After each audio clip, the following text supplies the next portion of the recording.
Salam alaikum. This is for Muslim viewers um, for spreading the message of Islam.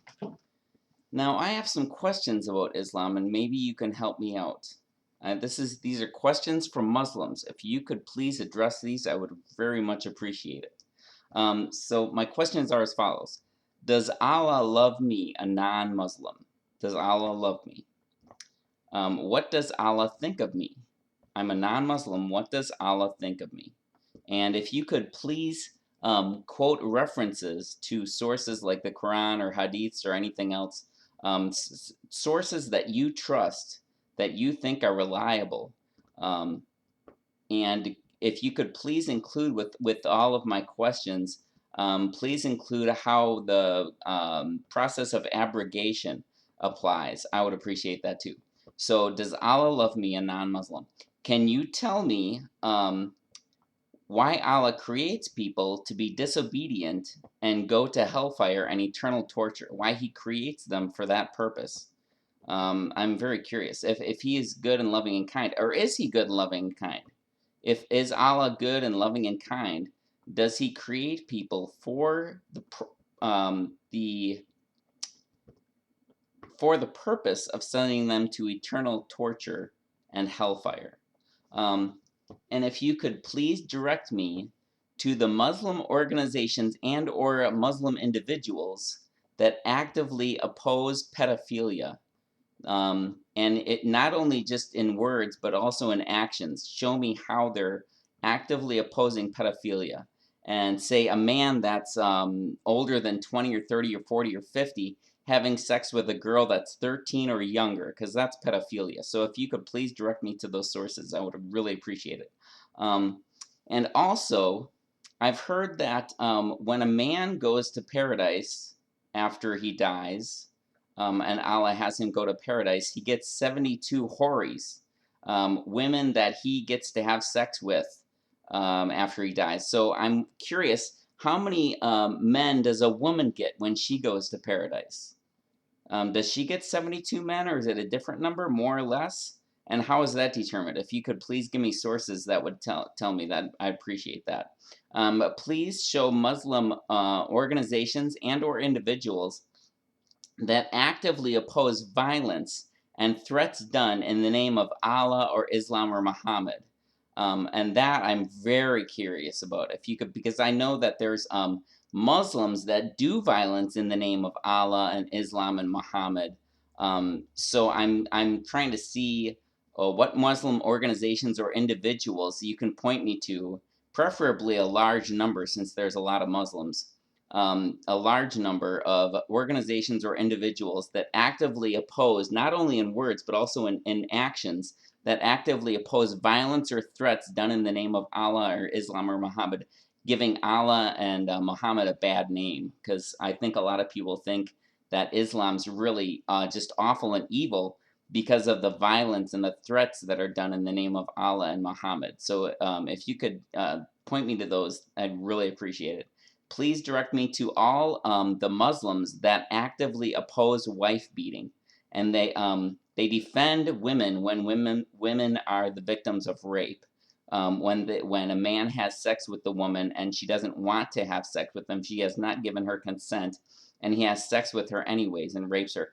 And I know there are girls that get raped by Muslim men, seduced, drugged, raped. So if you could please give me the Muslim sources, not only the sources in the Quran and Hadith, but also the Muslims and Muslim either individuals or organizations or both, preferably both, because I'm sure there's got to be a lot of them, that actively oppose wife beating and that defend women when they're the victims of rape. Whether anybody witnesses the rape or not. I mean, if it's determined that the woman has been raped. So that I'd really appreciate. Please show me where there's protection for someone that chooses to leave Islam, because Islam, I'm assuming it's a choice on whether you're going to be a Muslim or not. So if someone decides to leave Islam, I've heard that there's threats on people's lives if they choose to leave Islam. and not be a Muslim anymore. So I'm sure that there are probably a lot of Muslim either individuals and or organizations that work to protect people that choose to leave Islam.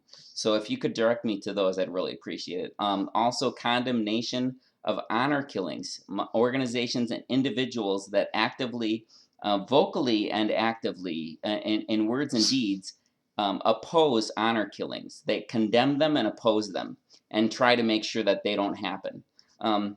If you could justify being against beheadings or amputations, if you could show me from the Quran where people should not be beheaded or amputated, they have their hands or limbs or feet cut off, or fingers cut off, or tips of fingers cut off for pretty much anything. I would really appreciate if you could show me where that's justified, that should not happen. If you could give me all the examples of correction, when you know how people claim that Islam means peace.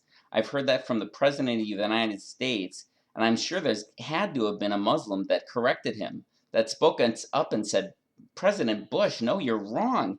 Islam does not mean peace. It means submission. It actually means submission. So if you could direct me to the Muslims that when there's an example of someone claiming that Islam means peace, and the Muslim corrects him and says, no, no, no, it does not mean peace. It means submission. Submission. That's what Islam means, submission. And you could show where anyone that proclaims worshiping anyone other than Allah, or is, say, demon-possessed or influenced by a demon, they're definitely not a prophet of Allah if they do that. I'm sure that's not condoned at all in Islam. Where someone proclaims that worshiping anyone other than Allah or being influenced by a demon in any way, they're not they can't be a prophet. They can't be a spokesman for Allah. Allah would never allow that, I wouldn't think. So if you could please just reassure me, let me know that that's true, and show me if there's any places where it looks like that may have been the case, or that you can show that that's not the case. I would appreciate that. And how many wives, when a man's alive, how many wives can he have? I've heard that it's 4. And I'm assuming that women can have 4 husbands just like men can have 4 wives, because you wouldn't want to discriminate about something like that. So is it wrong for a man or a woman to have more than 4 spouses, whether it's husband or wives? Because I've heard that they can have 4. A man or a woman can have 4 wives or husbands. So please let me know on that one too. And Muhammad's revelation, I've heard that it was actually, some people say that he was afraid for his life when he was getting the revelation, and it scared him, and he thought he was speaking to a demon. But I'm sure that can't be right. I'm sure it was actually given in reassurance and telling him not to be afraid, reassuring him, letting him know that it was actually a good thing. So if you could please direct me to the sources that clear that up, I would appreciate that. I'd also like to know the Islamic or Muslim condemnation of sex slavery and temporary marriages, where those are absolutely forbidden, because that's just abhorrent. Having a person for a sex slave, that's just wrong. So if you could direct me to not only the sources that condemn it, but also the organizations and or individuals that condemn sex slavery and that forbid temporary marriages, that would be appreciated. If you could show the Muslim organizations and or individuals that actively support and defend Jews and their right to live and prosper as human beings. Just any Jews, whether they're in power or whether they're just trying to live their life, that the Muslim organizations and or individuals that actively defend and support them, and their right to live and prosper as human beings and their equality to Muslims, that would be appreciated. That they're actually equal to Muslims, that they're no less, that would be great.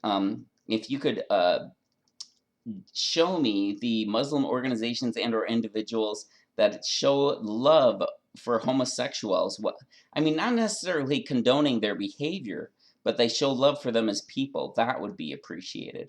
And what if a Muslim worships Allah but rejects Muhammad? How does that work? What happens then? Or what if a Muslim follows Muhammad but rejects Allah? What do you do with that? I'm just really curious. And when Allah commits shirk and he swears by things other than himself, who is he accountable to? What happens when he does that? Um, and what are I really want to know, what are the things that Muhammad did wrong? Because I'm sure there's got to be some things he did wrong. Or are you saying he never did anything wrong? Um, and if he did something wrong, does that mean that the best moral example that people have does things wrong? So the best moral example we have does things that are wrong. Um, and did Muhammad lie? That one I'm very curious about. Now, certainly he doesn't condone lying, does he? Or does he? Does Muhammad condone lying? Um, and if he did lie, how do you know when he was lying and when he was telling the truth? If he ever lied, because if he did lie, then sometimes he could have been lying and sometimes he could have been telling the truth. And I'm really curious how you differentiate between those two. And as a Muslim, are you permitted to lie? Very curious on that one. Did Allah ever deceive anyone? And if he did, how can you be sure that he's not deceiving you? If Allah deceived anyone ever. And if a Muslim kills himself and unbelievers to gain paradise, because I've heard that that's an assured way to gain paradise. If you kill yourself in the service of Allah and you killed the Islamic enemies, whoever they may be. I think it's like Jews and Christians and everybody that's not a Muslim, that those are the enemies of Islam, and thus the enemies of all Muslims. But if a Muslim kills himself like that, does he get a box of raisins as a reward, or a bunch of houris? And those are women that he can have sex with. They're there. They exist for the purpose of giving him sexual pleasure. That's their whole point of existence. So these, because I've heard, I've heard a Muslim on television saying that he actually gets a bunch of raisins. That if he kills himself and unbelievers to gain paradise, that his reward is a bunch of raisins. So if you could please clarify whether it's raisins or houris, that would be great.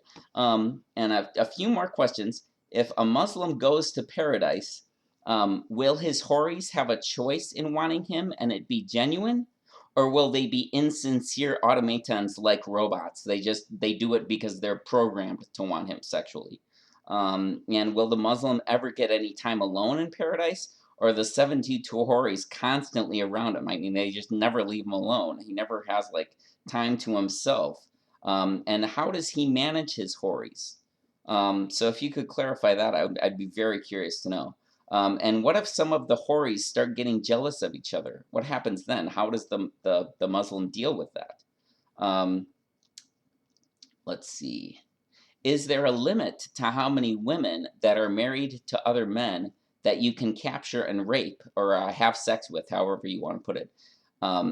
So is there a limit? I mean, like if I was a Muslim, could I just capture and rape or have sex with, however you want to put it, as many women as I want, or is there like a limit? Let's see. And since the Quran says here, let me tell you what the Quran has to say about Scripture.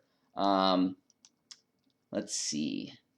It says that the followers of Yeshua are in the right. It says that the followers of Yeshua will be victorious. It gives direction to Muhammad to ask Jews and Christians about things. It presupposes that the Bible, the scriptures from Yahweh, is from Allah. And Allah commands to judge by what's in the gospel. And Allah commands to rely on the gospel. The Quran states that the Bible is the uncorrupted message of Allah, and the Bible is uncorruptible. So I'm curious that, here, let me see my question really quick. That since the Quran says all that about Scripture, are you obedient to Allah by living and believing according to Scripture, and honoring those who follow Yeshua?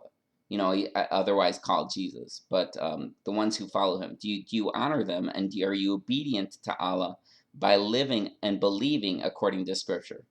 I know people that have been killed over drawing pictures of Muhammad. Is there anything else they can be killed for drawing, or just certain long dead pedophiles?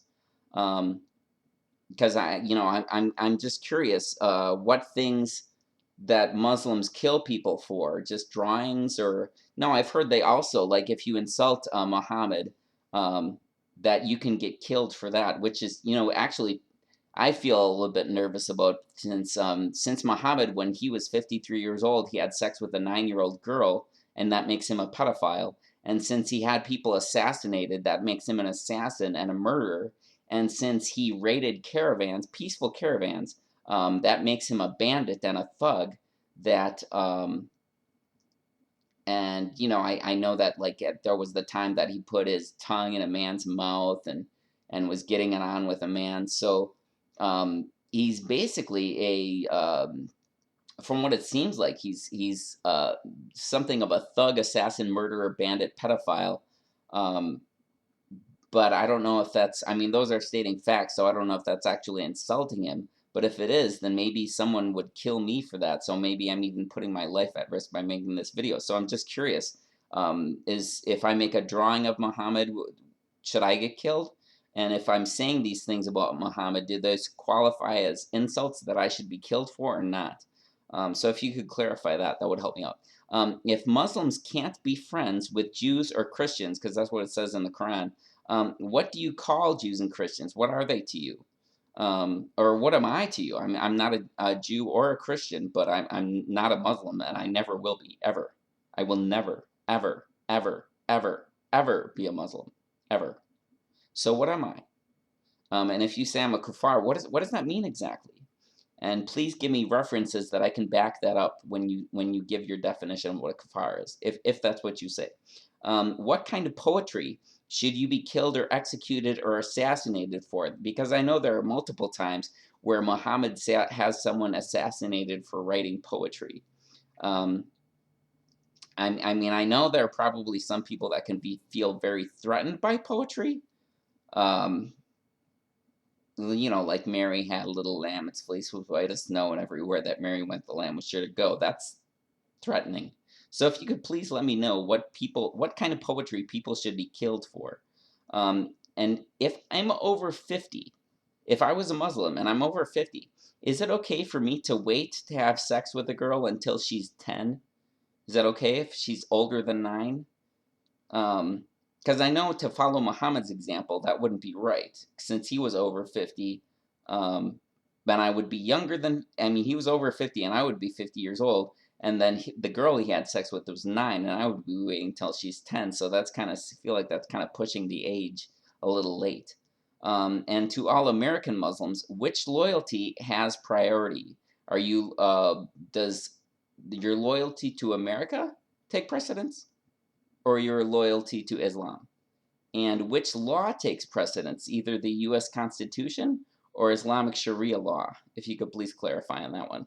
So if you could please answer as many of these questions as possible, I think it would help in spreading the message of Islam.